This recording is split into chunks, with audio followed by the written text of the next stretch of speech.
Y tal y como habíamos prometido, Talía, de inmediato transmitimos el discurso del primer secretario del Comité Central del Partido y presidente de la República de Cuba, Miguel Díaz-Canel Bermúdez, en la clausura del 11º Pleno del Partido Comunista de Cuba.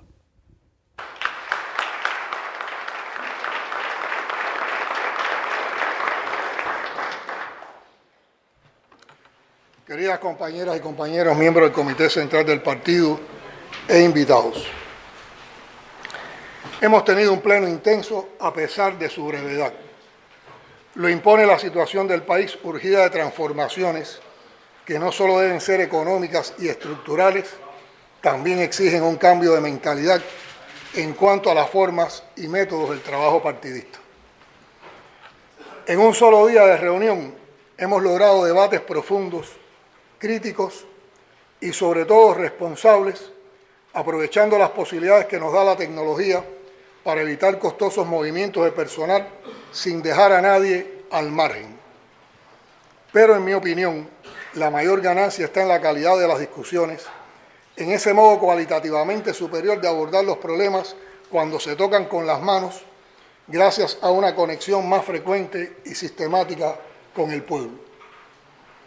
Ni la más avanzada tecnología puede superar el valor del contacto humano.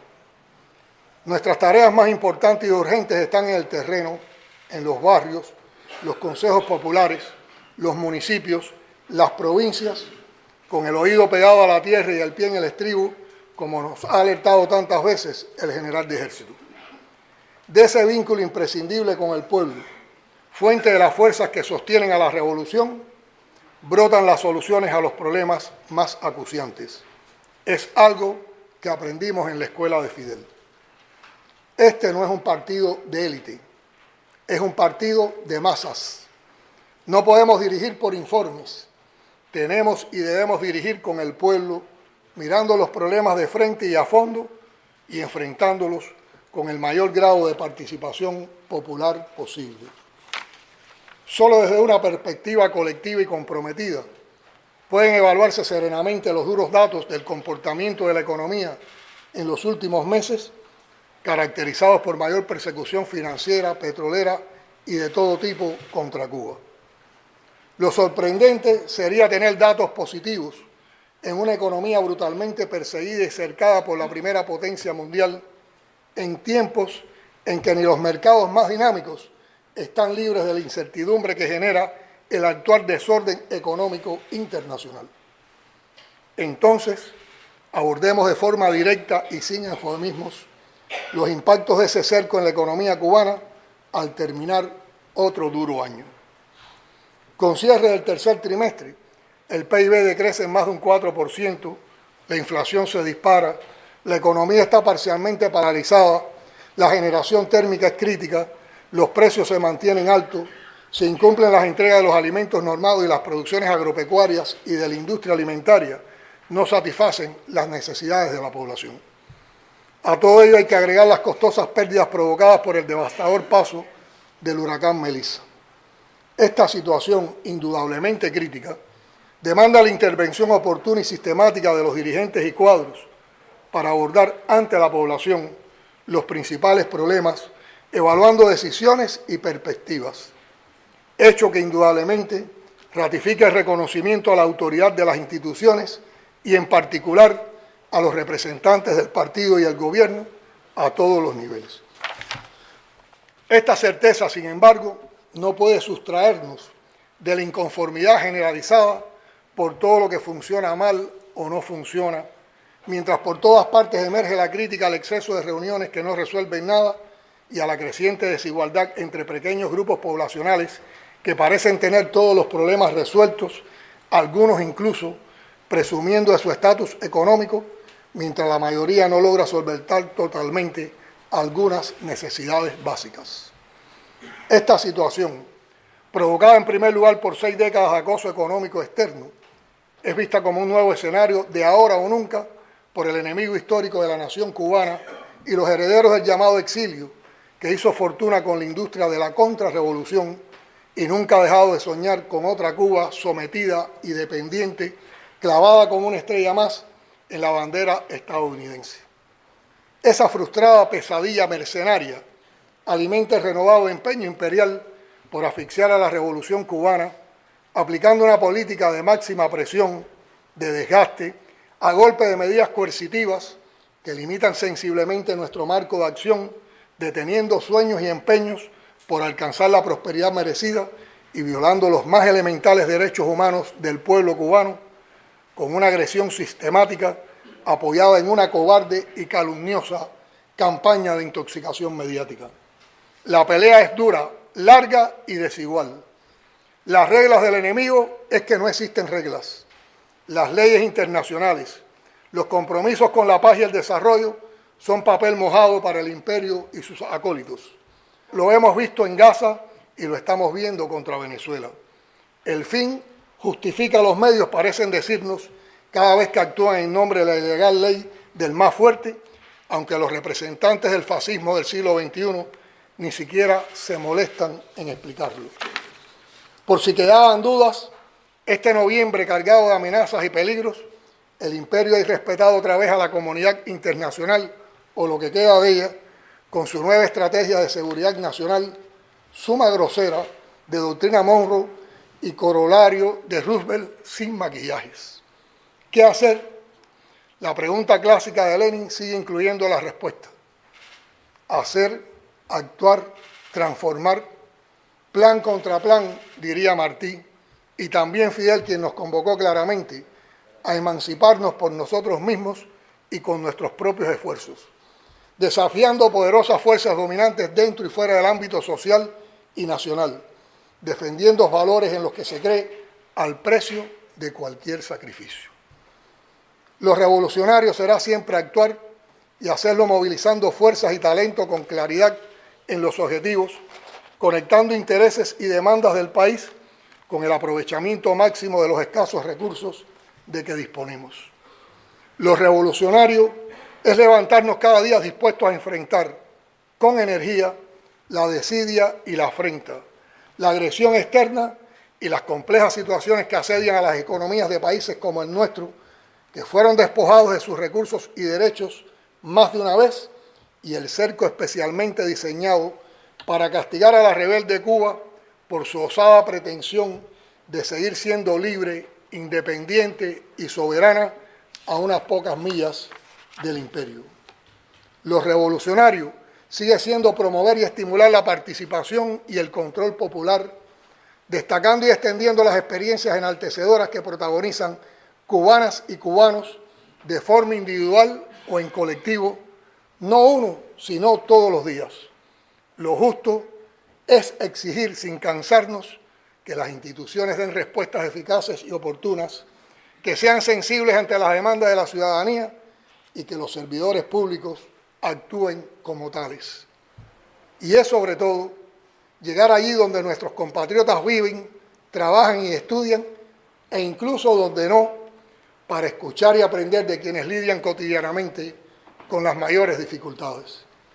Y es también para informar, explicar, argumentar, orientar, destrabar, ayudar a organizar e impulsar acciones que les permitan enfrentar los retos actuales, más que como una desgracia, como una oportunidad para resolver colectivamente lo que es posible resolver con fuerzas y recursos propios.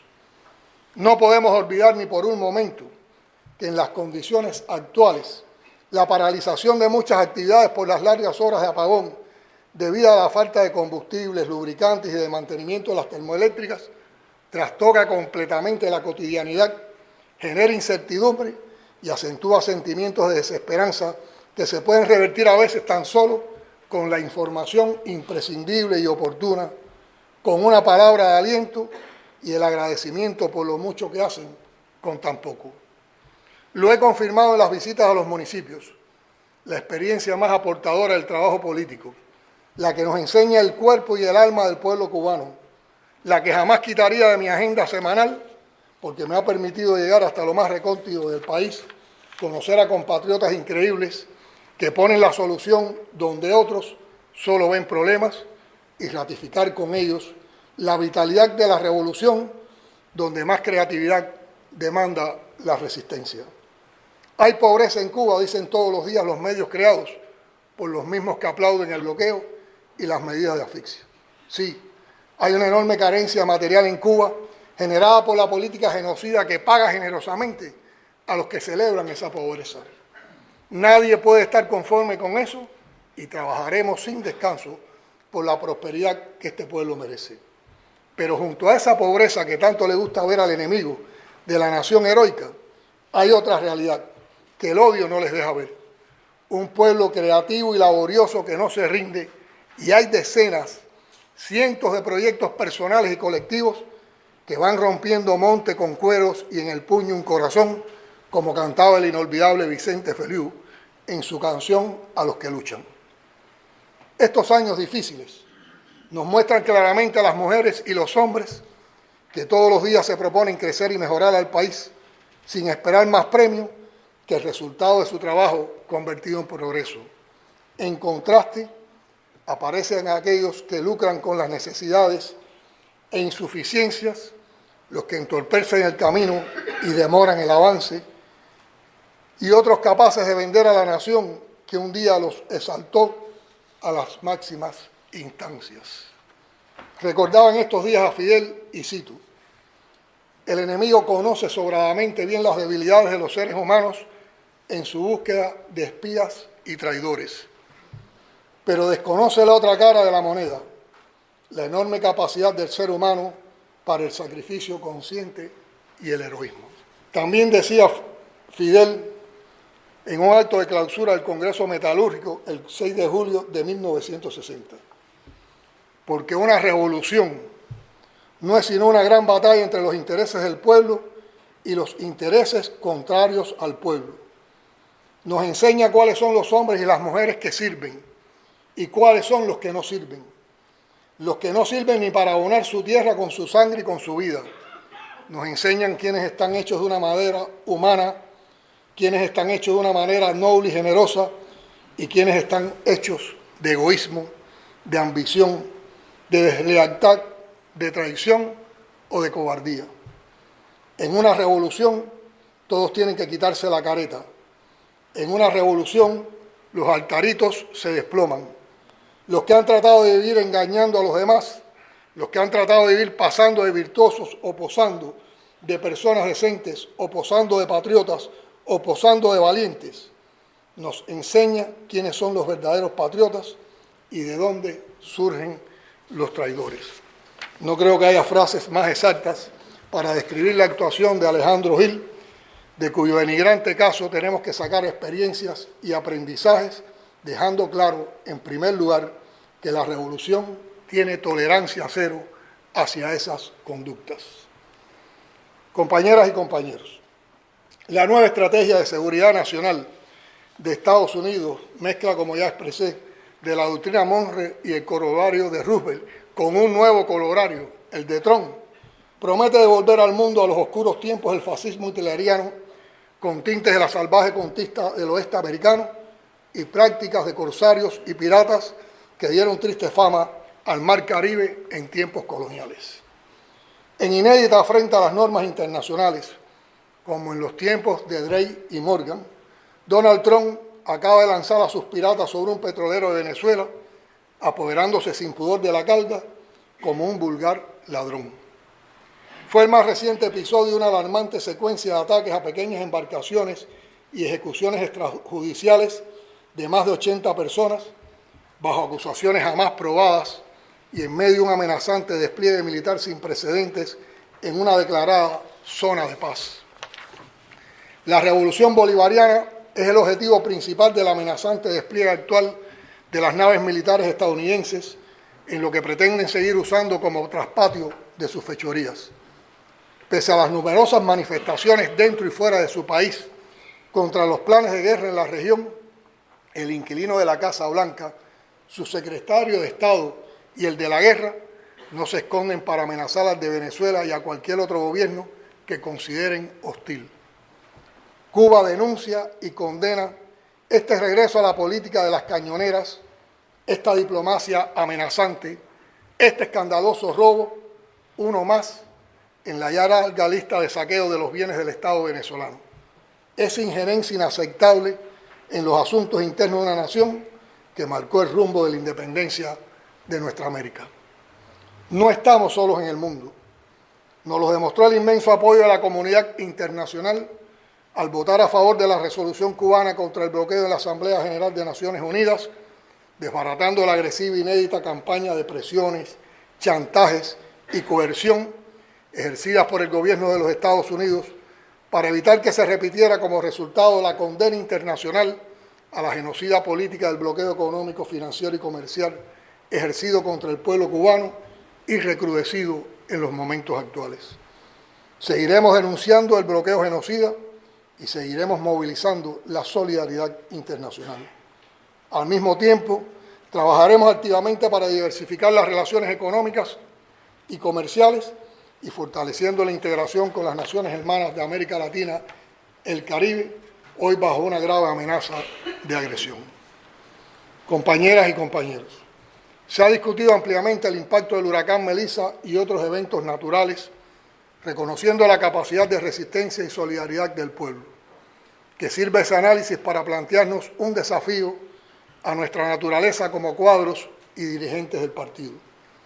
Tal como actuamos entonces, evitando pérdidas de vidas humanas heroicamente, actuemos todos los días, con la disciplina, el rigor, el valor con que actuaron los combatientes y equipos de dirección de las Fuerzas Armadas Revolucionarias y el Ministerio del Interior, a quienes agradecemos otra vez su heroísmo y su ejemplo.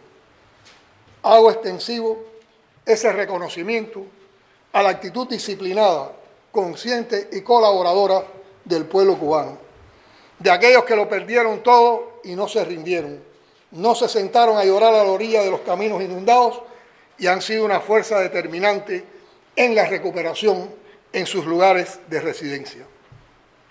Fueron devastadores los daños que no detallo para no extender demasiado mis palabras. Tampoco detallaré los avances en la recuperación de las provincias orientales.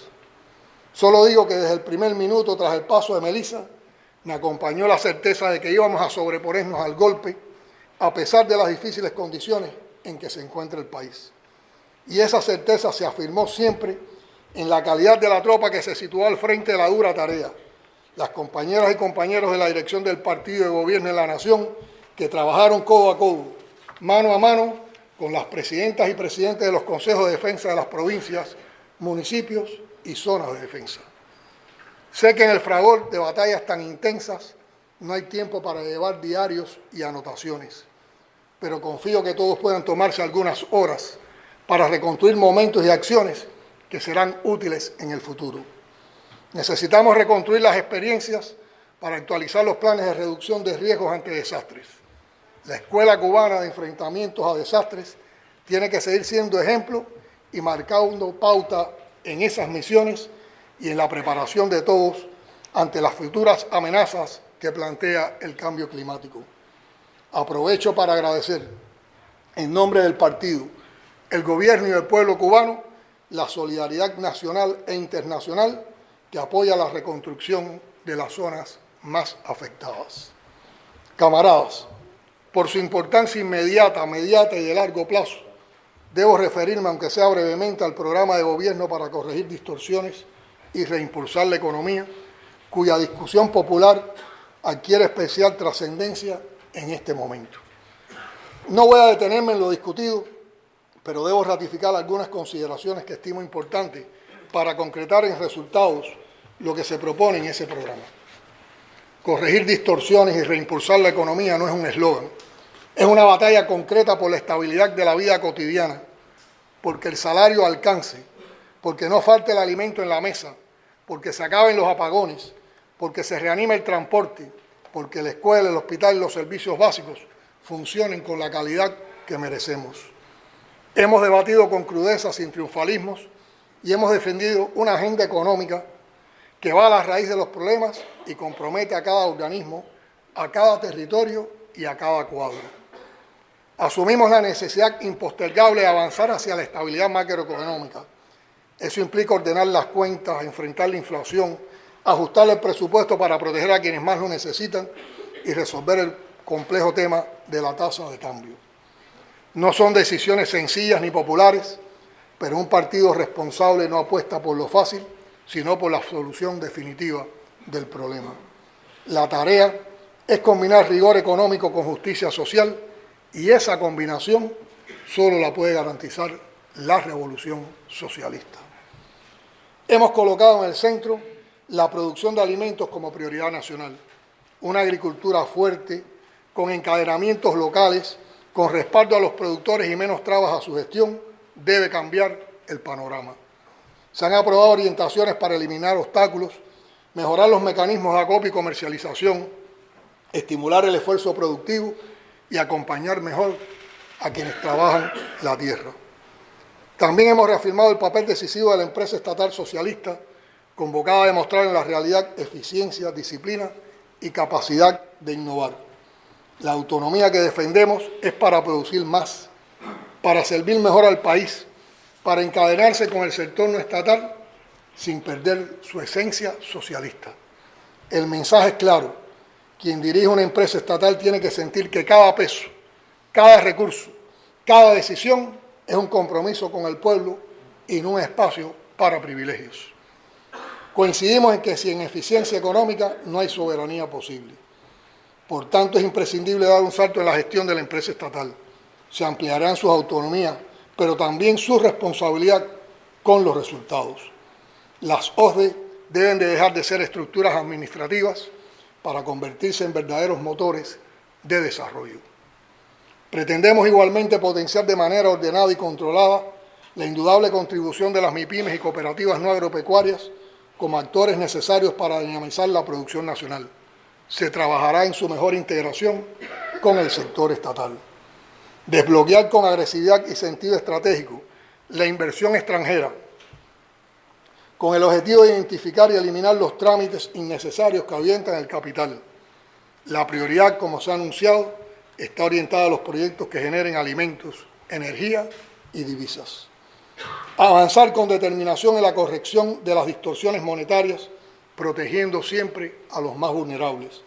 En cuanto a la unificación cambiaria, es un objetivo irrenunciable para la salud económica del país que debemos lograr gradualmente. He comentado sin muchos detalles algunas ideas. A la versión final del plan debemos dedicarles horas de análisis y discusión, incluyendo la indispensable consulta a los trabajadores. Entendemos que de ellos emergerán propuestas audaces sobre el aprovechamiento de potencialidades y reservas para lograr un plan que esté más concentrado en la necesidad urgente de resolver la situación actual del país. Hemos debatido también el presupuesto del Estado y las prioridades de inversión, las estrategias para enfrentar la inflación, el déficit fiscal, el impacto del bloqueo, así como la crisis sanitaria por albovirosis y otros problemas de salud pública. Otro de los ejes de nuestras discusiones es la transición energética. Cuba necesita avanzar con decisión hacia un sistema energético más limpio, más soberano y más eficiente.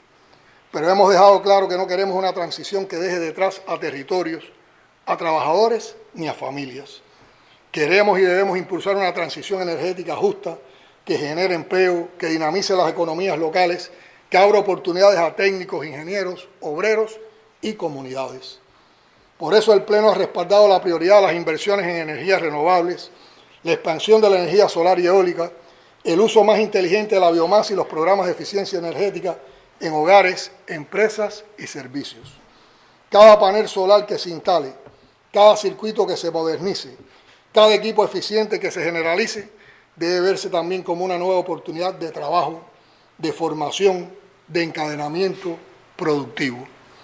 Hemos insistido en que los proyectos energéticos incluyan componentes de empleo local, capacitación en el puesto de trabajo y participación de las comunidades. La batalla por la energía es también una batalla por la justicia territorial. Este Pleno orienta a mirar con prioridad a los municipios más golpeados por los apagones, por la vulnerabilidad climática y por la falta de infraestructura.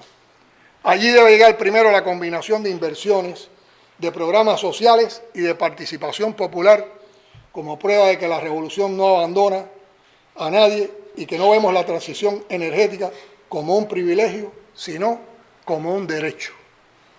En cuanto al desarrollo social, sigue siendo centro del proyecto. No hay revolución posible sin justicia social. Reafirmamos que a pesar de las limitaciones, la salud y la educación seguirán siendo gratuitas y de calidad para todos. Hoy salimos de aquí con acuerdos concretos, con tareas precisas y, lo más importante, con un plan de acción unificado para enfrentar los enormes desafíos que quedan por delante. Camaradas, revisando la implementación de los acuerdos de los plenos anteriores, reconocimos avances, pero también y con total franqueza identificamos insuficiencias, lentitudes y obstáculos. Todavía el burocratismo, el formalismo y la inercia ponen frenos inaceptables a la voluntad del partido y a las necesidades del pueblo. Aquí se ha dicho con claridad que hay que cambiar todo lo que deba ser cambiado y se cambiará. Hemos propuesto y aprobado conceptos de trabajo, prioridades y acciones. Ahora nos toca implementar, trabajar y cumplir. Los mecanismos de control se fortalecerán y la rendición de cuentas será profunda y sistemática. Una vez más, la mirada responsable y optimista hacia la juventud cubana. La juventud cubana no es solo beneficiada con políticas sociales, es protagonista de la transformación. Por eso el 11º Pleno ha orientado que en cada provincia y municipio se trabaje junto a las organizaciones juveniles y estudiantiles en planes específicos para la inserción laboral de los jóvenes, para el acompañamiento a quienes ni estudian ni trabajan y para el desarrollo de emprendimientos productivos y sociales que causen la creatividad y la responsabilidad de las nuevas generaciones. No nos resignamos a que el talento joven se desperdicie y que la migración siga siendo un plan de vida. La revolución nació como un proyecto de juventud y solo podrá continuar si los jóvenes la sienten y la hacen suya. Con relación al trabajo del partido, hemos realizado un balance severo de las acciones acometidas. Se trata de fortalecer la unidad política y el papel del partido en la conducción del país, las provincias, los municipios, las instituciones, las comunidades, con prioridad para la batalla económica, ideológica y de comunicación que estamos convocados a librar cada día. La confianza del pueblo en sus instituciones se construye con hechos, con resultados palpables y con sensibilidad hacia las necesidades cotidianas. La acción coordinada para enfrentar a Melissa es la mejor prueba de cuánto podemos lograr con organización, disciplina y unidad. El transcurso mismo del Pleno nos ha ratificado una y otra vez que la principal fortaleza es la unidad, una unidad basada en el debate, la crítica y la disciplina consciente. En cuanto a la intoxicación mediática y la desinformación, ya sabemos que no hay mejor antídoto que la verdad, el trabajo sistemático y el ejemplo. Como compromisos para el presente inmediato, a partir de lo aquí debatido, menciono y ratifico los siguientes: enriquecer y perfeccionar el programa de gobierno con el aporte de los resultados de la consulta popular que se está realizando. Avanzar en la implementación de las medidas económicas aprobadas con disciplina y control. Garantizar que el presupuesto 2026 responda a las prioridades del pueblo y a la defensa de la revolución.